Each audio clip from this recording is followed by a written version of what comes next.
Так будет ли мир и каким он будет? Первый момент. Любое длительное продолжение блокировки Ормузского пролива, Хуситского пролива, Баб-эль-Мандебского пролива означает крах экономики США, вообще всех западных стран, не только, США в первую очередь, потому что они не будут получать нефтедоллары. Поэтому в любом случае перемирие, мир, либо какое-то освобождение, либо открытие через операцию наземную, которую, конечно же, проводить они не смогут, потому что на носу выборы, порядка 1 миллиона человек, это надо мобилизовать и отправлять ножками туда, в Иран, и собственно, там их и оставить, скорее всего. Поэтому силовое освобождение получается практически невозможно. В текущих условиях. Нецелесообразно, скажем так. А это значит, что мир должен быть. Что должен быть найден путь к миру. Что в этот раз требует Иран и на что согласился президент США Дональд Трамп. 10 пунктов, которые на самом деле можно сократить до нескольких. Но если в 2 словах, то это признание поражения Штатов в войне против Ирана. В связи с этой атакой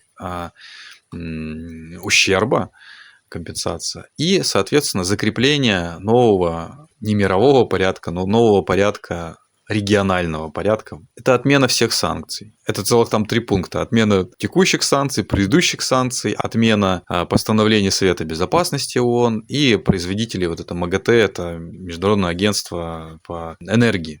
В общем, отмена всех санкций, выплата компенсации ущерба. И еще один момент – это продолжающийся контроль и новые правила прохода Ормузского пролива. Выполнение в таком виде спасает США от разгрома, от разгрома в ближайшем времени, от экономического краха. Но это не значит, что этот крах не случится, например, завтра. Договоренность в таком виде делает из Ирана одну из, во-первых, региональную державу, да.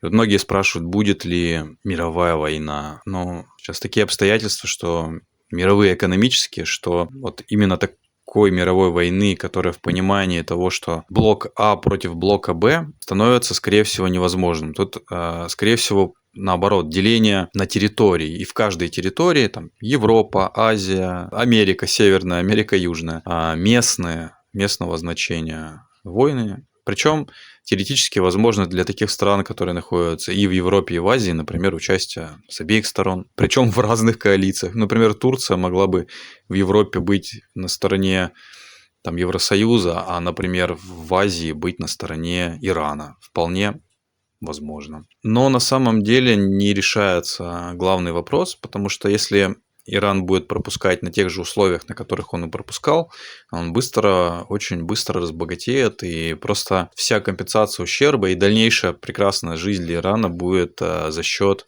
ухудшения таковой в странах Иранского залива. События разворачиваются интересно, потому что в этих региональных условиях, получается, будет доминировать та страна, у которой есть собственный доступ к питьевой воде, доступ к энергетическим ресурсам своим собственным, то есть не покупать, не тратить на это деньги, а свои собственные ресурсы, которые полностью достаточны для того, чтобы функционировало это государство. Должна быть своя собственное производство оружия, своя собственная, соответственно, наука, промышленность и так далее. Таких стран на самом деле не так уж и много, и есть какие-то регионы, где не могут конкурировать, но, скорее всего, такие мини-альянсы будут в каждом регионе просто формироваться.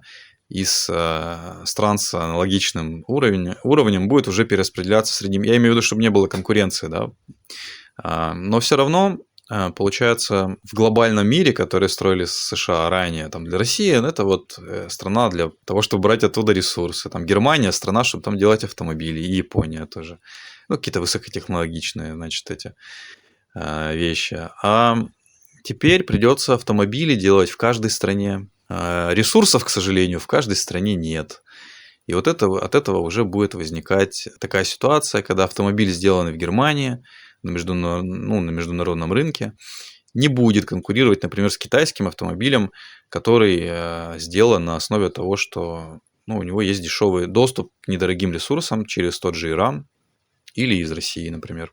Кстати, была классная новость, интересная, что открылся последний шлюз, который соединил там, большинство в европейской части России, во всяком случае, территорий через реки. То есть теперь можно, допустим, военный флот, или любой корабль, там фуры, груженные там эти сухогрузы и так далее, перебросить из Белого моря в Балтийское. Из Балтики можно перебросить в Черное, Азовское Черное, из Черного в Каспийское. То есть связь всех этих бассейнов через реки теперь полностью функционирует. Можно теперь Черноморский флот убрать, например, в Балтику, или, например, Балтийский убрать в Черное море без прохода, во-первых, проливов, которые не контролируются Россией, и, кроме того, гораздо быстрее. А это ускоряет путь по коридору север-юг или юг-север. Правда, он сейчас становится не совсем актуальным, потому что Европа затухает, экономическая деятельность. Но тем не менее, хотя бы то есть что-то там будет проходить. Транспортный коридор через Россию, он более конкурентоспособен, он гораздо быстрее и всего через несколько, гораздо безопаснее. Через несколько стран всего проходит. Например, товар из Индии в Евросоюз может попасть всего лишь через 2 страны. Через Иран и через Россию.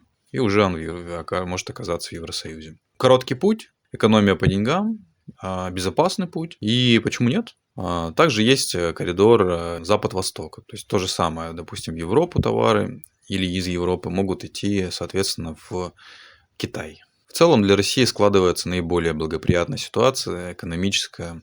И остается только не потеряться и не бросить все, что начали делать, и продолжать. Продолжать развивать собственные спутники, собственную космическую программу, собственные высокие технологии, искусственный интеллект и так далее. Это поможет быть региональным лидером. Почему этого достаточно сейчас на данном этапе? Россия, наверное, никогда не претендовала на мировую гегемонию. Единственный момент, когда это было, это Великая Октябрьская социалистическая революция. Тогда был комитет Коминтерн, комитет интернациональной революции. То есть они планировали революции по всему миру. Собственно говоря, много где они их сделали. В Китае в том же самом, например, помогали. Не то, что сделали, а помогали.